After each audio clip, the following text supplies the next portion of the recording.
plain old yin. Coming today because I have a whole lot to say. I wanted to share this and put it out openly and publicly.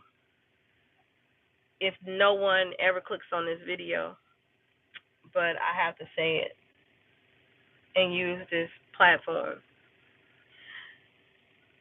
Part of my purpose sometimes is to connect time and space, uh, dimensions, and things that you can't explain, okay? I have to share the story because it's hot on me at this moment in this hour. And this is part of the process of me needing to do something. I have a job, and sometimes I frequent or repeat going to certain establishments. And there's this one young man who's at this establishment, and he was, in his 20s, man of color, huge, massive, muscular. And I would go in doing my job, and he would do his job, and he was always cold and aloof. And I would make mental note of that. And I sometimes pondered as to why he was that way. But last time I went in, and I had to go back. And when I went back, something was bothering me about the whole process of the transactions that I had made, and I had to return back to that particular base to return some things and to set some things straight. And on my way out, I told them that this was a weird task, and it felt like I was being tested. And he was there with another young man who was working with him, and they both stood tentatively, and he was very attentive to what I said. And this was the first time in us exchanging energy that I felt like he had concern, and he showed concern and interest for something that mattered to me. So after I left, I made mental note of that, and I was like, wow, that was different. He really had care and concern about what was bothering me. So today I was about my day doing my task and my job, and I had my granddaughter with me. Now let me rewind. Earlier that morning, I had to deliver something to an address. And I told her I felt like the person, just reading the energy, because sometimes the energies of something can be overwhelming, that I'm just aware as to certain details. And I told her, I said, this person is pregnant. I said, and this package really means something to them. And so she laughed. She doesn't believe in things like that, so she just kind of like went along with me. But anyway, so we got to the establishment, and I pulled up, and there was a young lady that was standing outside. And I said to myself, I said, I think this is the person that I have to transfer this package to. So the person received the package, and I looked down, and I saw that she was pregnant. And I said, you're growing? And she said, yeah. And I said, so when is the baby due? And she said, August. Now, if you know anything about my page, if you know anything about me, you know that I have a very tight affinity with Regulus, the Leo, the Alpha Leonis constellation. My firstborn child was born August 22nd, and you can even see posts that I've made. So this is not something that I'm making up. And so I told her, I said, look, I said, the child you're carrying is very special. I said, is it male or female? And she said, female. I said, just know that this child is special. And I said, this is funny. I said, because I told my granddaughter that this package was for someone pregnant. I could just feel the energy. And she laughed. I said, I can't wait to tell her that it's true.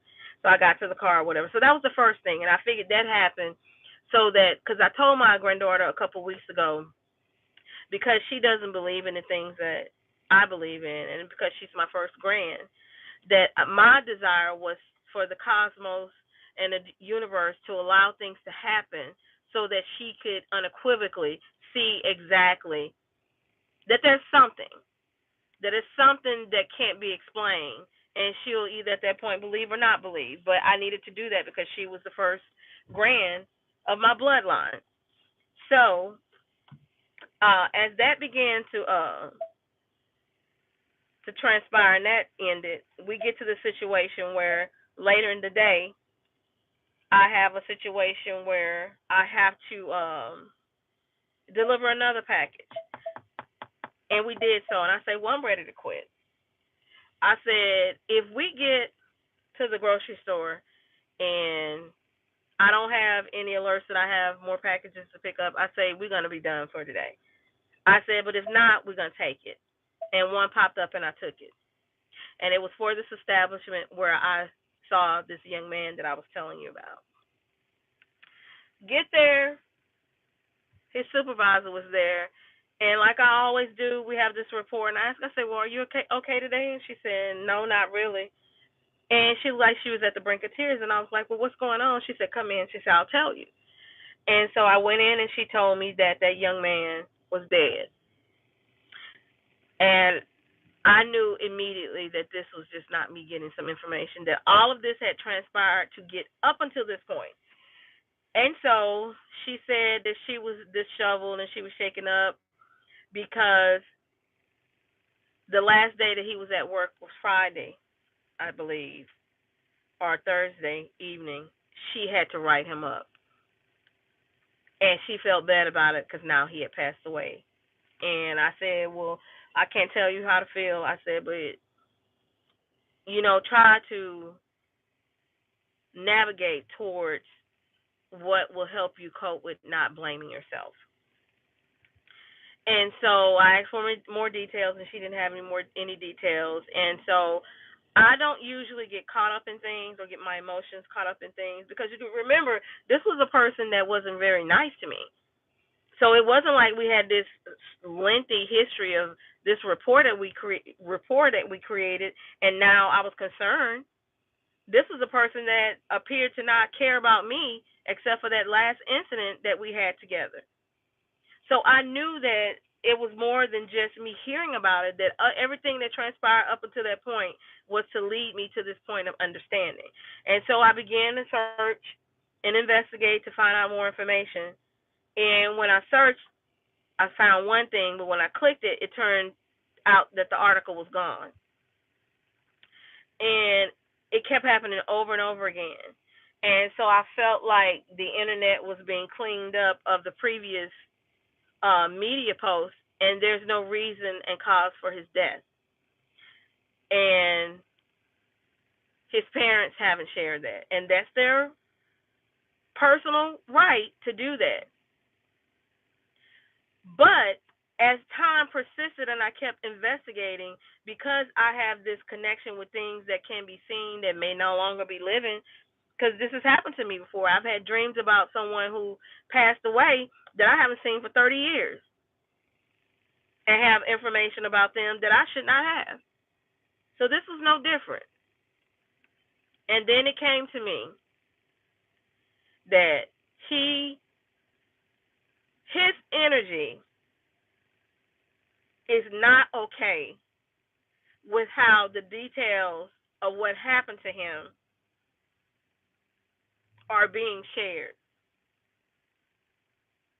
I'm getting an understanding that he wants the truth to be given to the public, no matter how his parents feel about it, or his siblings, or anyone else. And something about me investigating, because I believe that I'm aware of this, the more I dig, it will unearth and the facts will have to come out because that's part of my talents and my abilities. And so that's why I'm making this video. It doesn't matter what his name is, but I'm going to say it anyway. Jaden, I'm digging, and I'm going to keep investigating, and I'm going to keep digging on my own until I have signed that your energy is satisfied. It may be just this video. I'm grateful for any exchanges that I share with anyone that are just not like everyday. People think you just wake up and, just there's nothing more to it. Like my granddaughter says, she says, I just don't believe. It's just,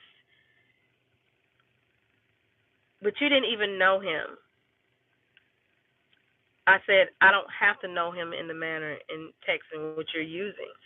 I said, there have been people that I didn't even think I liked that weren't, I wasn't even close to 30, 35 years ago, 40 years ago, that when I sleep, what you call sleep, I'm showing things about their life that I found out later they just passed. And some of the things in my dreams were details about their passing. So, Jaden, this is for you.